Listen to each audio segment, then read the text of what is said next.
So let's go ahead and make this live. Go live. Am I live? I think I'm live. Hey everybody, Ryan Douthit here. It is Sunday and I am doing another test. This time I am streaming live from the front seat of my 2021 Toyota 4Runner. Figured why not, right? And yeah, I might be able to just do this with a mobile phone, but I'm actually doing it with a very complicated setup that will allow me to do multi-camera within a vehicle, which I think is pretty cool, but that's just me, I think. And so, let's see, is this stream? I'm trying to check stats and everything. I'm by myself here, so let's just see. Oh yeah, okay, we seem to be working good. Stream is up. I'm not sure if focus is right. Let's, oh, I think it's just soft because I'm doing the mobile stream from the front seat here. Let's go ahead. I'm going to go ahead and pause my playback so I'm not looping so much data through, but I'll keep chat up. And I'm not going to answer chat while I'm driving. Clearly, that would not be safe. But I want to take this for a drive, and I want to see how our LTE streaming data, what the quality is of this for future stuff. So I recently upgraded this vehicle to Falcon Wild Peak AT3s. Oh, anyway, they're the actual proper all-terrain version of the Falcon Wildtrak. And I'm actually kind of surprised. On the road, they're pretty good. I mean, I don't feel like, I'm not sure if you can hear that. Yeah, it doesn't sound like super knobby hard tires. It actually is very smooth driving. And at the same time, I also changed the wheels out to something different. But I'm not going to show you what those are yet because we'll wait, we'll keep something for a future episode on Driving Sports TV's YouTube channel. But for right now, yeah. So what do I think of this 2021 4Runner? I bought it a few months ago as a long-term test car, because even 1 year kind of goes by very quickly, as we saw with the Onyx XT. Sometimes, just like when you're starting to feel like you're getting used to having the vehicle around, they give you a call and say, we're picking it up this week. And it's like, oh, right, that is getting picked up this week. But we had a lot of fun with the Subaru Outback Onyx XT, and hopefully we'll get in another vehicle for a long-term test fairly soon. But this one I bought long-term because I'm not expecting a brand new 4Runner to come out, this year or maybe even next year. So I think that we get a lot of use out of this before we need to move it along to something else. And if the next 4Runner looks awesome, I'll just trade this one in on it. No big deal. But anyway, so far, for being such an archaic vehicle, it actually is really great to drive. It's super comfortable. The seat warmers come on quick. There is no steering wheel warmer, but I'm not actually a huge fan of those, except on those 2 or 3 days of the year where you get out, your fingertips are freezing, and you just need to get going. You don't have time to warm up the cabin. Granted, in those conditions, it would be nice. But, I mean, I'm fine without getting a steering wheel warmer. And one of the big questions everybody always asks me is, why did you not get a 4Runner with the optional KDSS suspension? So I'll address that. KDSS is awesome. It's a special hydraulic system that allows for the vehicle to handle better on pavement as well as handle better off-road. It kind of like expands the envelope of performance for the suspension on the vehicle. But I chose not to get it because this vehicle is going to be used as a comparison vehicle against other products in the class. And because of that, I don't want to have something that's special or unique.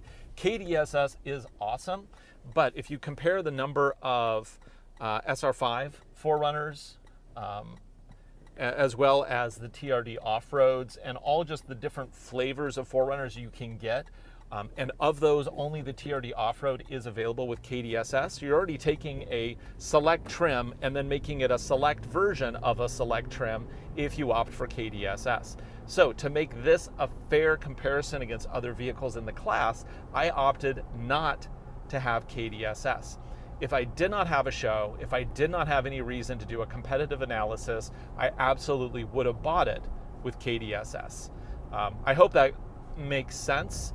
I don't want to put it against another vehicle and then it only do better because it has this special suspension that you can only get on one trim if you can even find a dealer that has it with the right color, unless you order directly from the factory. So hopefully that makes sense. If you're watching, I will take questions when I stop. I'm not obviously taking questions while I'm driving, and this is, unless you're watching this on replay, which is quite possible, this is actually live right now. I am driving on a Sunday. It is the 11th of April. If it's not Sunday, the 11th of April at 11:34 right this moment, Pacific time, then you're not watching it live. But if that's what your clock says, then we're live right now. I know on YouTube, sometimes it's a little confusing as to whether or not you're watching actual live or if it's a pre-streamed live. And yes, those of us who have been on YouTube a while can tell the difference pretty easily. But I think for like people who are just don't watch a lot of live stuff on YouTube, it can be a little confusing. And I know this because I get constant comments on live streams where somebody's like answering a question that I posit in the middle of the live stream. But you know, that live stream was a year ago, so it happens. Totally understandable. If you're not seeing that little red live logo up in on the player, then not live. Anyway, so I'm gonna pull up to a stop here in just a minute. So if you have any questions, go ahead and throw them out here. Our topic right now is the 2021 Toyota 4Runner. The one I have is, of course, the TRD Off-Road Premium. I went with the Premium because I actually like proximity keys. I don't want to have to get a key out every time I want to get into the vehicle, and a reason for that is I'm very often doing location shoots around a lot of people. Like, let's just say I'm parked behind a paddock at a racetrack, and obviously that's not happening in times of COVID, but outside times of COVID, this is a normal scenario, and I need to get in and out of the vehicle all the time, all day long. Sometimes holding a camera in one hand, tripod in the other, a drone in the other, and another case in the other. That's too many hands, but you get the point.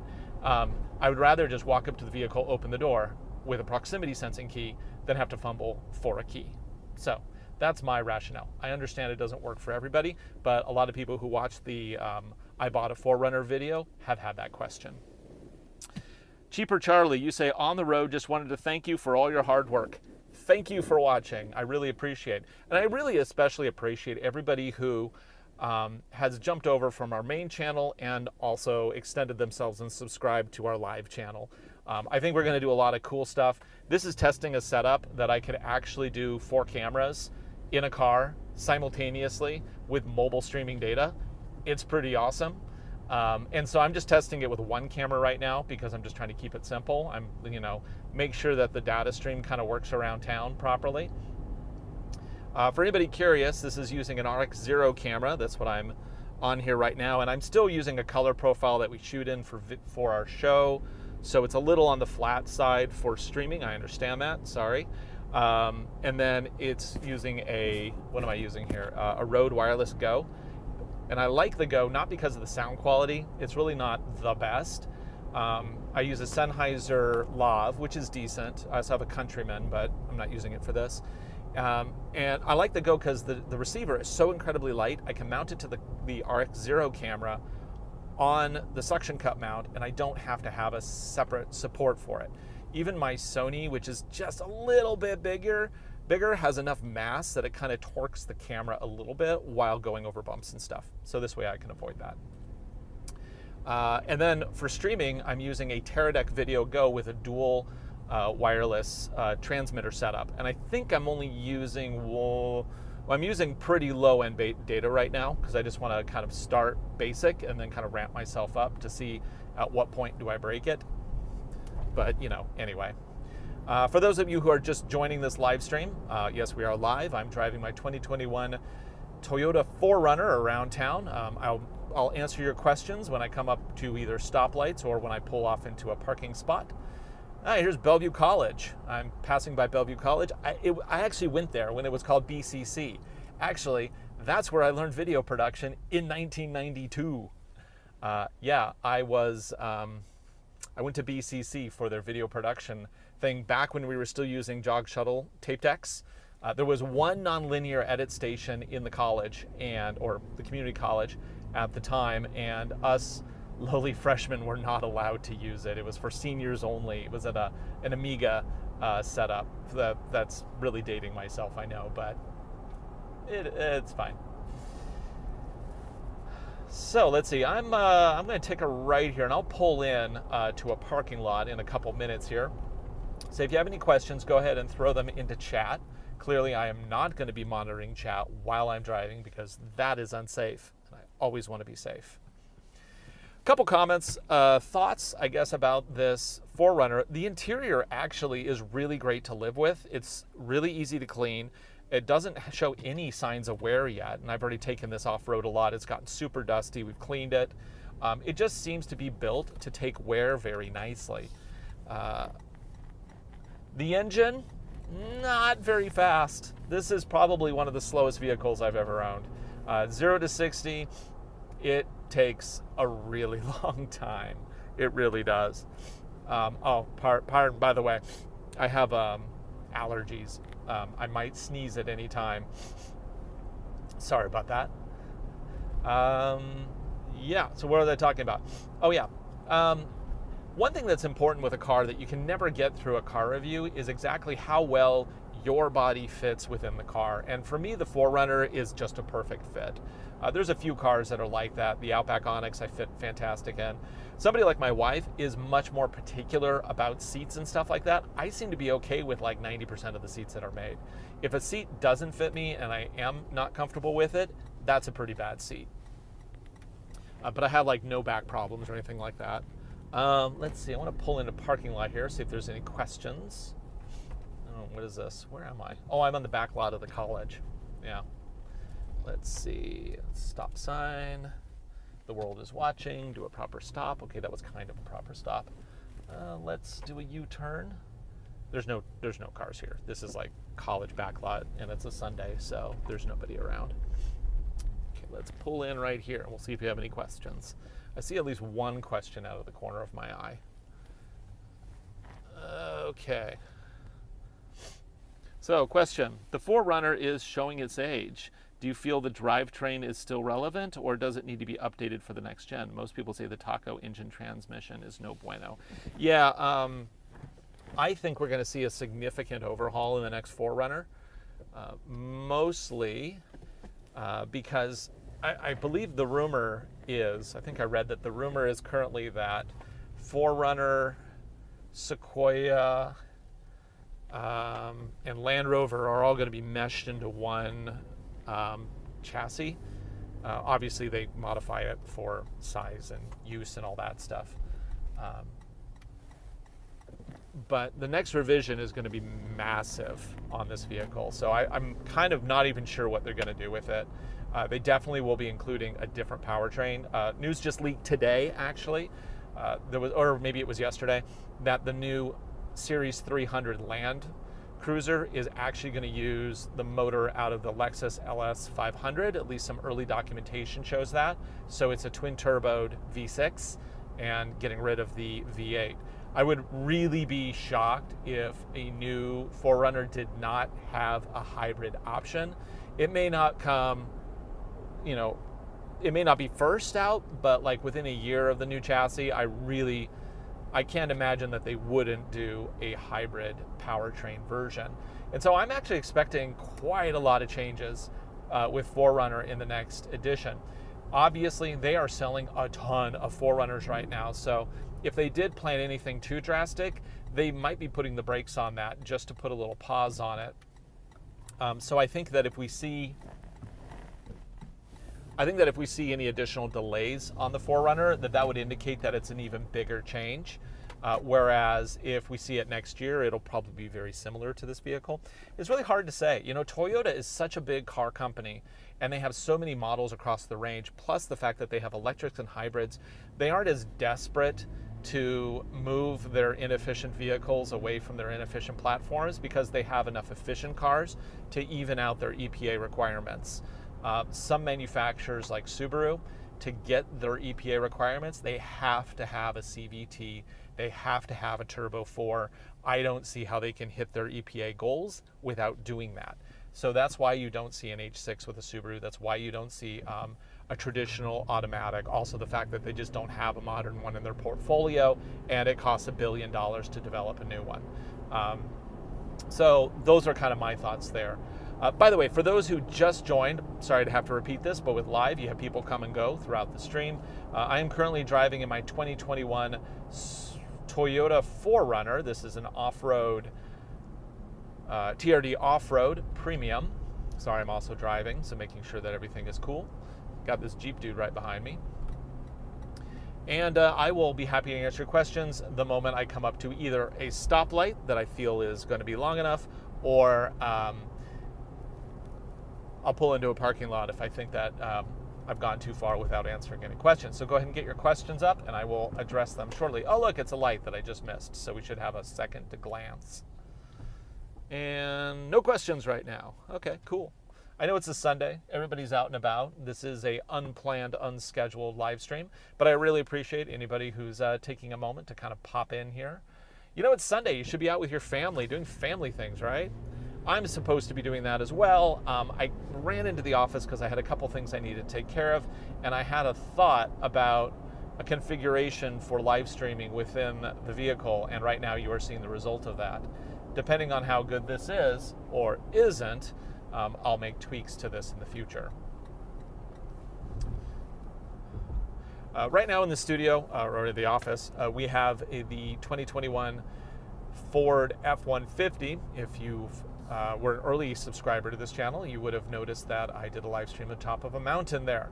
That review of the F-150 with the Pro Power option, but it's not the big Pro Power, it's like the, I think it's the mid option, it's the 2800 watt, or 2.8 kilowatt. That review will be out in about 2 weeks. Next week, so next Saturday or Sunday, we have Hyundai Palisade, the new calligraphy edition. I drove that and did some testing with it off-road. Not the exact same test. We did the Palisade December of 2019, and so the Palisade from 2019, it really hasn't changed. So I did a completely different off-road test this time than the last one. So if you watch the original Palisade review, this one should be interesting for you to watch as well. We don't want to try to duplicate too many things. And as there are thousands of roads, so are there also thousands of testing opportunities. I just thought about it. I don't know what the data limits are on this streaming box that I'm using right now. If it gets cut off suddenly, now we'll know why. I will read, I saw a couple questions popped up there, but we don't have a real stoplight here yet. I will answer them in just a minute as I can pull over and read the questions. Ideally, this setup would have a co-driver, and the co-driver would be reading me questions while I'm driving. We'll try that again, we'll try that in the future as well. But for right now, this is just kind of more of a test. I'm also running just a single camera. This setup can actually do multiple cameras, although you have to have somebody switching between the cameras, or I guess we could composite them as a single shot. It is a lovely day in the Northwest. Can you believe it just snowed on Snoqualmie Pass again? They had got I think it was 8 inches of snow yesterday. This is like the winter that just refuses to go away. But luckily it is at least cheery and sunny out right now, although not terribly warm at 50 degrees, and it's just warmed up to 50 degrees here. I'm doing a big loop around Bellevue, kind of heading back to the office. Okay, still can't quite, are we gonna stop here? No, because I'm taking a right. Okay, but I'll pull into the Botanical Gardens up here. Bellevue Botanical Gardens, really nice visit. In the Christmas time, they actually, well, not this last Christmas, but typically in the Christmas time, they do a massive light display. Hi there, Tesla Model X driver who feels like you don't need to stop. That's cool, no worries, we're all good. We're all friends here. Yeah, we got a business park right up here that I can pull into, so just hold on a moment. Actually, maybe I'll pull into the Botanical Gardens.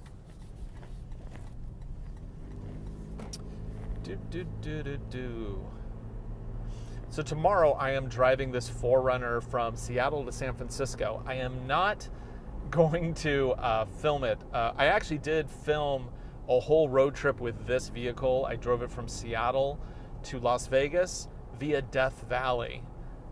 That video is coming up, I think, in 2 or 3 weeks as well. Oh, the botanical garden looks really busy. I'll park down here at the school. So that video is coming up as well, so you can look forward to that. Here we go, school administration building. What is it? Wilburton Instructional Service Center. This used to be a school, but then they built a new school across the street, as they do. Okay, let's pull in and answer a couple questions.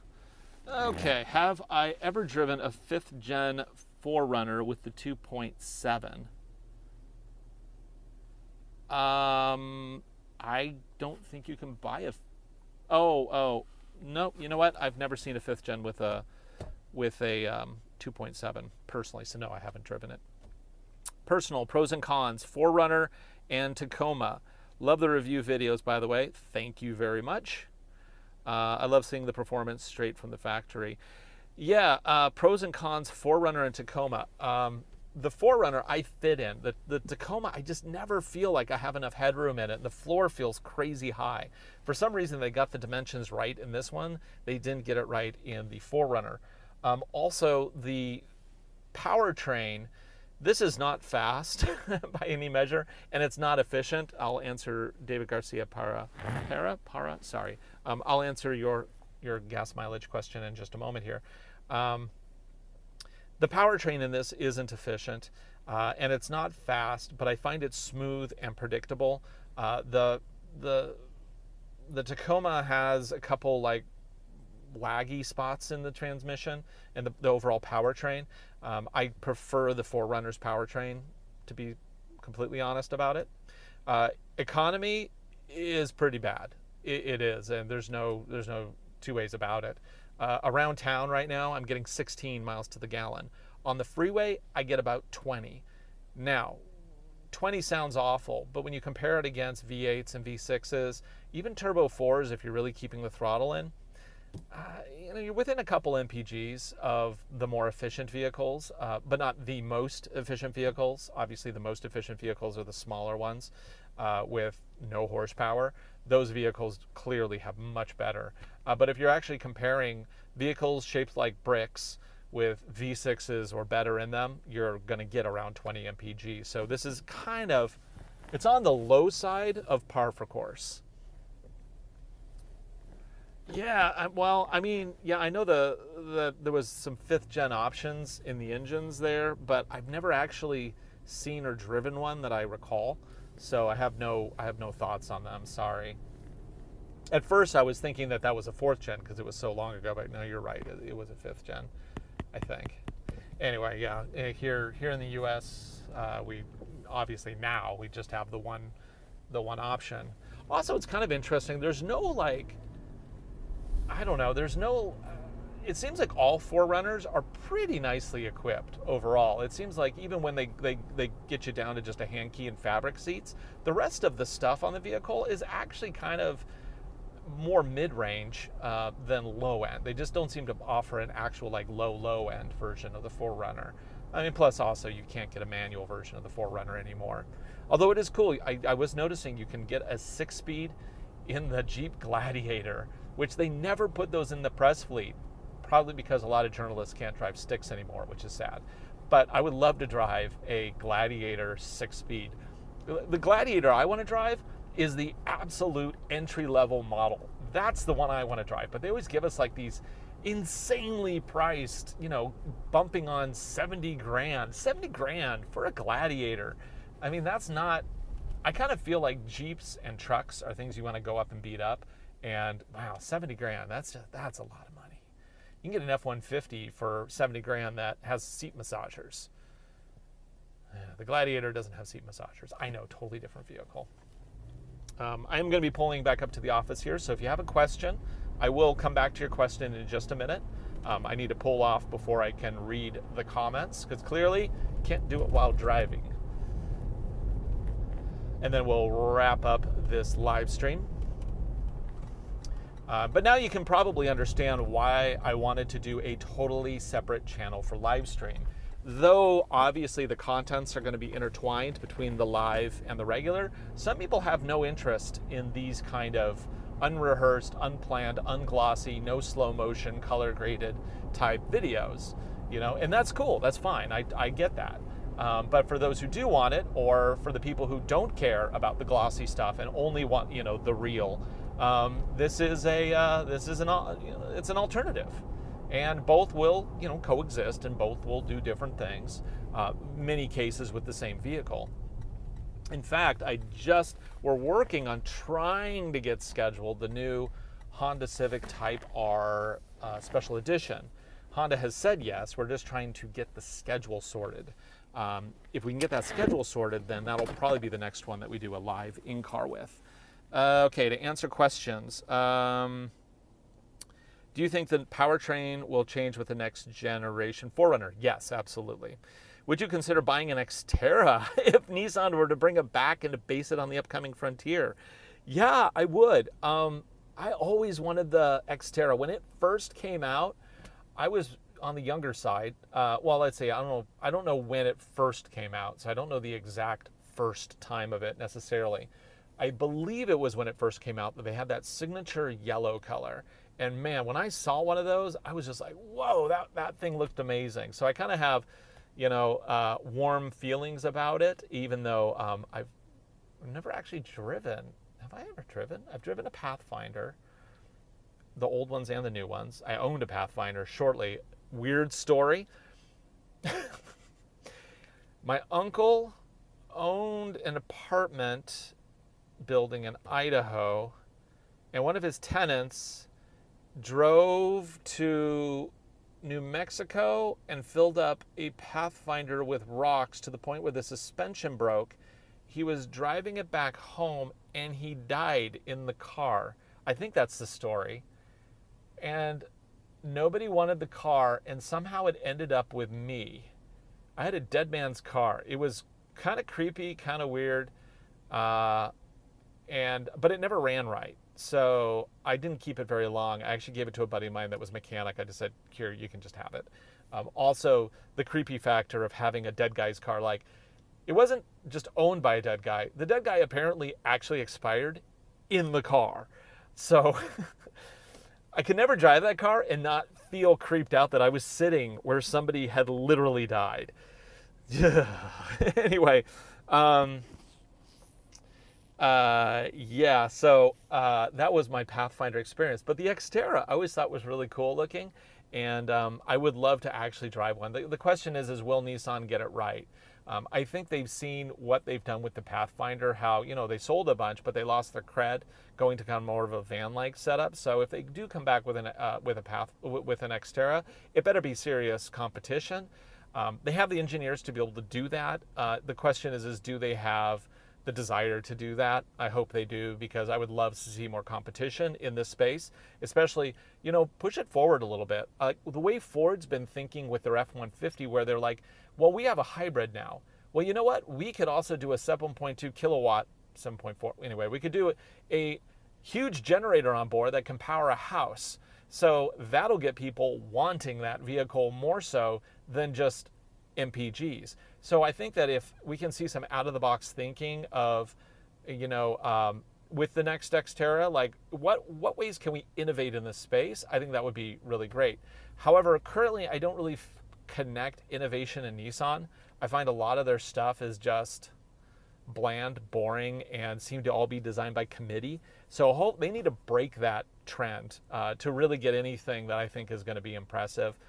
They can do it, but will they? Who knows? I believe, okay. Anybody have any last questions before we wrap this up? I think that this has been a pretty good, yes, I am pulled over. I have 4 Subarus and love them, but moving to warmer places. Kia Telluride. Kia Telluride. Yeah, the Telluride is great. If you want something under 50 grand that fits people well, is very well featured, the quality is really nice. If you like the design, if you don't plan on doing anything other than a flat dirt road or, some light trail. I mean, when I say light, I mean super light, like, gravel road kind of stuff. It's totally fine. I have a buddy who bought a Telluride. He bought it over a year ago, still loves it. So I think and he's a serious car guy too, like hardcore guy. All the vehicles he owned before that were like Audis. He had an Audi S4 Avant that I just thought was amazing. And so True Car Guy bought a Telluride, still loves it. So I think that that's probably the best thing that can be said about the Telluride. I think it's really great. Like, most of the Korean cars, in a way, with some minor exceptions, for the most part, they're quite good in their class. They really looked at what they needed to do, and they did better than that. So I think that that's a great option for that kind of stuff. Anyway, I'm going to go ahead and wrap this up. Thank you, everybody, for joining me today. We'll do more of these in the future. I'll try to get the multi-camera setup rigged, because I think that would be kind of neat that you could see ahead while also seeing me at the same time. Oh, last thing. Do you plan on keeping the 4Runner until it dies, or will you sell it when something better comes out? If something better comes out, I will consider trading it in. I am not a ride or die kind of guy with vehicles. I don't name my cars. I've never named a car in my life.